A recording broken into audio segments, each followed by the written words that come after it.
Explosions boomed and sirens sounded across northern Israel today, even though both Israel and Iran accepted the ceasefire plan less than 24 hours ago. After accepting the deal, Israeli Prime Minister Benjamin Netanyahu said Israel would forcefully respond to any violation, leaving the future of the truce hanging in the balance. And just into News4Jax, President Trump released a statement on Truth Social saying Israel do not drop those bombs. He said any strike would be a major violation. A tentative truce proposed by President Trump on social media faltered after Israel said Iran launched missile attacks into its airspace. That comes less than 3 hours after a ceasefire went into effect and they vowed to retaliate.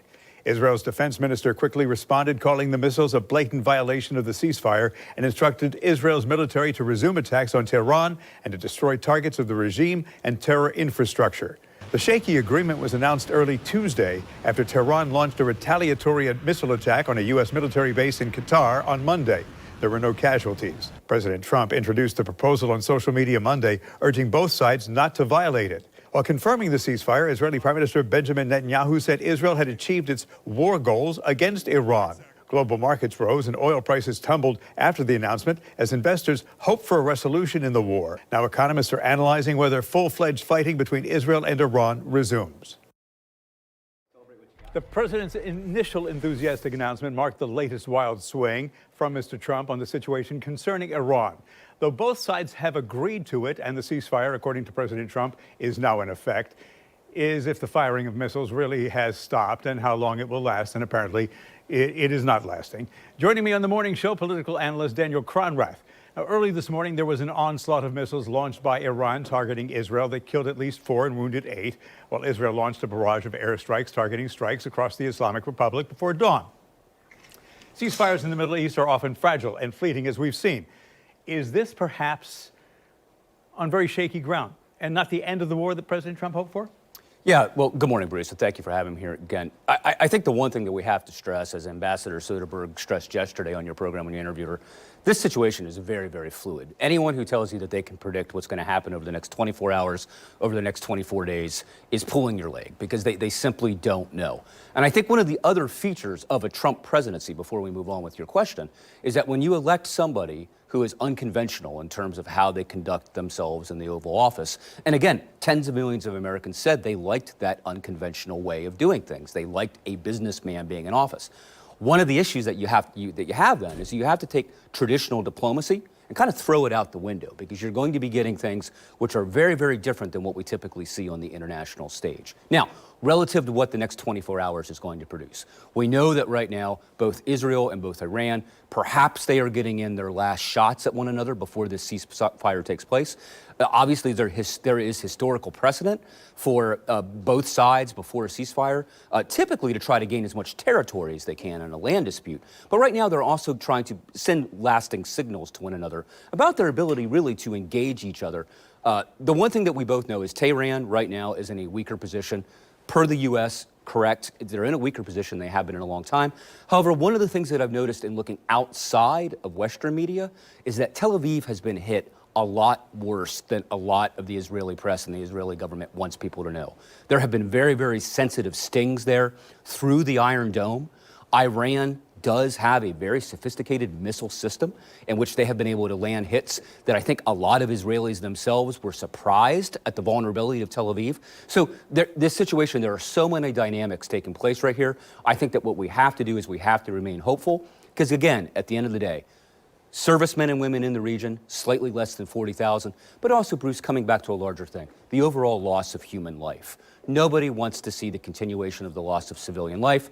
And right now, quite frankly, Israel, outside of what Iran calls an accident, the strike on the Israeli hospital, most of these strikes have been very, very targeted at what? Key infrastructure, key defense industries, and then also key intelligence bureaus inside of both governments. And even though the president calls this a 12-day war, it is much longer than that. You know, what's also confusing is no one seems to know the terms and conditions. They've not been revealed publicly. Odd that they've not been made public? You know, perhaps not. I mean, again, going back to the unconventionality of President Trump, Trump has the kind of, he's a tour de force personality in the sense that if he simply says he wants things to stop and he wants violence to cessate after 24 hours, then he just expects that to happen, perhaps with no terms and conditions whatsoever, Bruce. We will have to see. I mean, as of us on the air right now, the IDF and spokesmen for the IDF have said everything from, yeah, we are on board to no, we are not on board. President Trump himself is very, very fluid.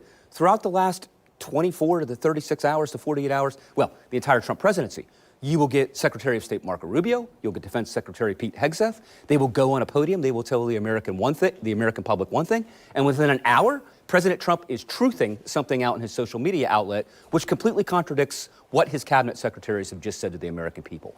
Very, very difficult to predict. Again, we can only hope that President Trump has been able to negotiate this, but also it's very, very important to consider the circumstances that actually got us here in the first place, Bruce. This was an Israeli attack on the Iranians.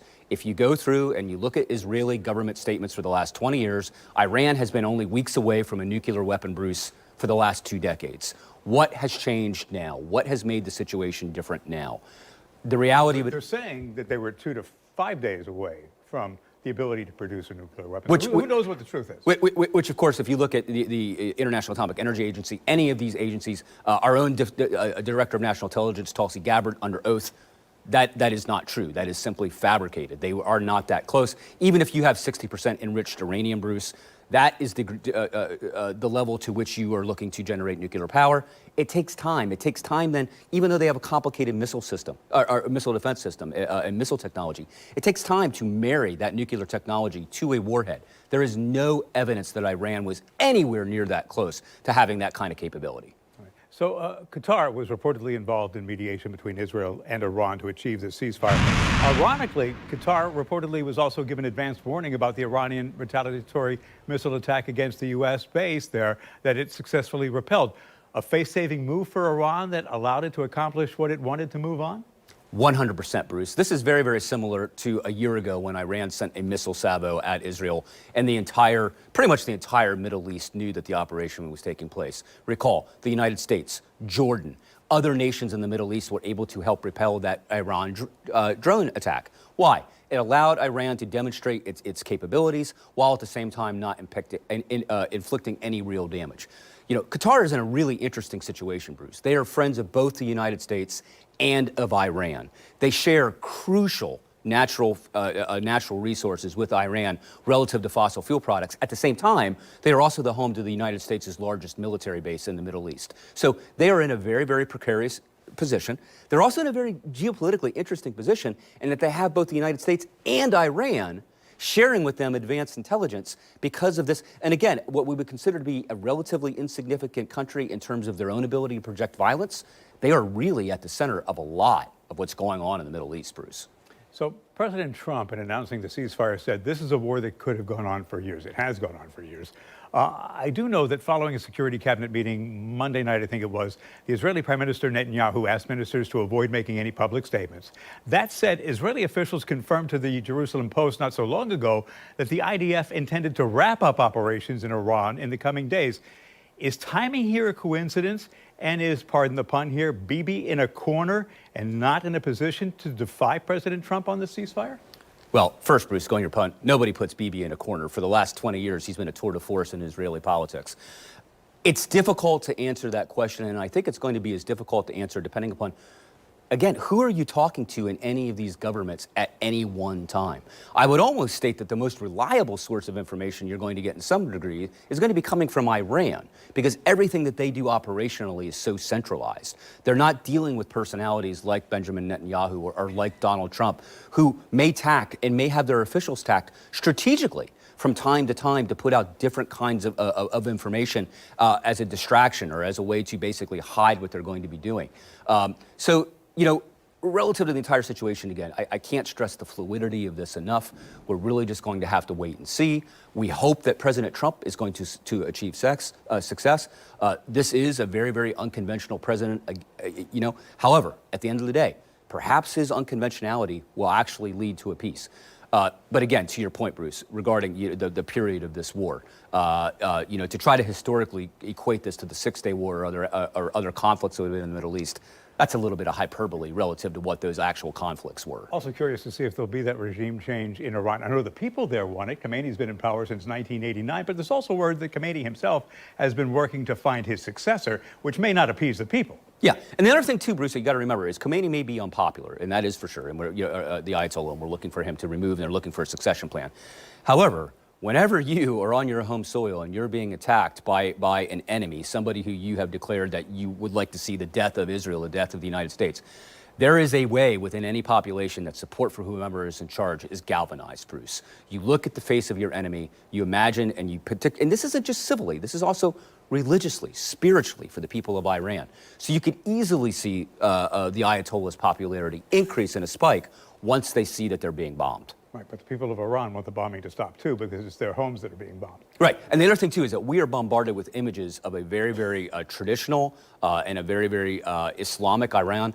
Iran is home to 91 million people, Bruce. They may have laws on the books about what it means in their society, but you can look at images of Tehran right now and see people in busy, Western-looking shopping centers not wearing hijab, living what we consider to be an almost Western lifestyle in public. So that is what the Ayatollah is having to deal with. It's a very, very traditional Islamic forces, but also, especially within their youth, Bruce, people under the age of 30 and 35 who want to become connected to a greater world, who are actually attracted by a lot of the concepts and things that the West has.